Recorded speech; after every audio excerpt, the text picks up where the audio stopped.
rarely would see a job posting at FIS or the City of Toronto asking for an indexer or a digital asset management administrator. What we would post for is very, very rigid jobs that are defined to be generic across the city, and then in the job description you can ferret out that what they're looking for is a digital asset management repository for traffic or for maintaining buildings artifacts. So look at the title when you see a job description, but look at the description very carefully, because that's when you're going to see what's the role that they're actually asking you to play and the skill set that you need. So you'll be often in the hard services of the City of Toronto, you'll see things like engineer. And when you look at what the person's doing, they're doing probably 50% architecture work or library sort of classification work, metadata, etc. So be very critical when you're looking at these posters. So the other thing I wanted to emphasize with respect to roles and the flexibility, adaptability of them is that we are a culture in transformation. And one of the two of the biggest initiatives or programs that are pushing the change in culture at the City of Toronto are the Enterprise Architecture Program and the Information Management Program, which will transform the way we do business at the city and the culture, to bring the information management culture, for example, into the all aspects of the city. So one of the ways that we are making this change happen over time is we're bending the boundaries of traditional roles and we are infusing some of the roles that I talked to you about just now into as many of the enterprise scale and critical business projects, operations, initiatives as we can. So for example, if we, normally we wouldn't look at, in the city, I hate to admit this, but we wouldn't look at records, or we wouldn't consider the need for metadata when we're doing a system, implementing an application in the city, until the end, until we reach the end of the information management life cycle, and we don't need it anymore. And then what we want to do is just send the paper off to be filed.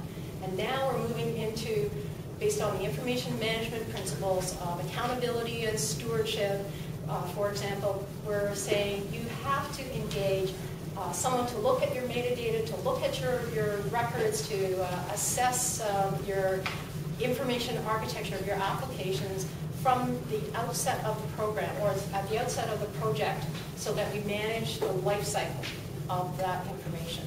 So it's quite a change, and it means that there are roles that have to be executed in all of these projects, and that's where folks like you and me would come in, despite our titles. I just want to spend, if I have the time, I want to spend a minute to give you an example of a project that I am currently assigned to and very passionate about. And this is a cross-jurisdictional project for a municipal to establish a municipal reference model, which essentially is to take the business of municipalities and to architect. And the business of municipalities are services. And so there is, as Leo was saying, we have to do a business architecture, and we have to do the information models. And it's taking, so it's looking at what would be the hierarchy or the inventory of services that would be required as a standard or a reference model of services that every municipality could adopt and then adapt.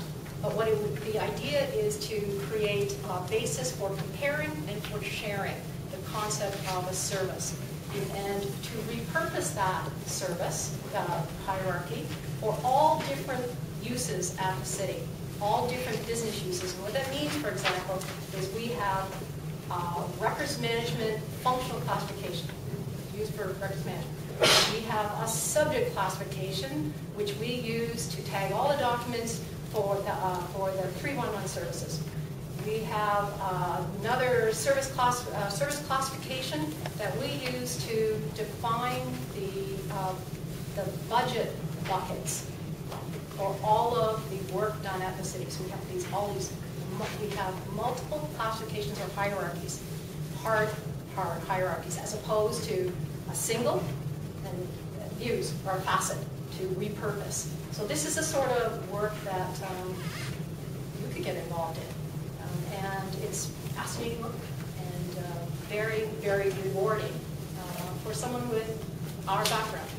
So key competencies is essentially core subject matter. Whatever it is that you're going to be going forward with, if you are in the IT space, then you've got to know, if you're going for a job on that's related to document management, go look at the technologies. If it's an email archive, they need a temporary resource, go look at email archives. Know the subject matter that your profession is you're bringing forward. Communications is very key to us, and I was actually going to put that for subject matter, because I'm just assuming that you all have a core competency. But it's the ability, we see this time and time again, the ability to articulate what the business value is of your contribution. You're highly specialized. And I was reminded of this in a meeting this morning when someone said to me, nobody in the business understands what a hierarchy is. And I was flabbergasted. And I said, what do you mean? We were talking about services, and they don't get it. When we talk to a director in children's services, they don't get it. Even when I show it to them, they still don't understand how is that going to help me manage my business. So I cannot overstress how important it is to be able to articulate, to be able to make that leap for them, to help them understand how it will help them do their business. So, critical thinking. You have to be able to make these sort of connections for other people. It's being able to take an industry standard and or best practice and identify how how you would have done that for the city, for example, and what the gap is, and what are you going to do about the gap. So critical thinking, and to me, it's the grounding is your theory, your classification, your structured approaches, your theoretical background cannot be undervalued. You take that theory and then you apply it in practice in these situations, in the projects that you would be asked to participate in. And so I guess key messages, the opportunities, again, I say it's boundary bending roles. That to me is, and for my colleagues, that was the key. The competencies, again, critical thinking, communications, and your core expertise. The qualities, professionalism, passion, very important, and being able to sustain that passion, and project management oriented. Understanding what it means to be in scope, to spec, on time, et cetera, et cetera. And your education, applying that, taking that theory and applying it in practice, and continuous learning. That's very important. In the last 5 years, because of this, where I am, and you're constantly going to be evolving in your careers, it was critical for me to take the PLC Information Management Certificate, my degree, so just to make sure that I understood where the industry is going today. Records Management Certificate, Enterprise Architecture Certificate, master's courses in the master's courses in public administration. What's the theory of government, and how do you apply that? It speaks to everything around it, even to leadership models, for example, organizational models, understanding what the different organizational models are and their implication on culture, and what it means to you as a person. And as Mark says, the fit based on that. So.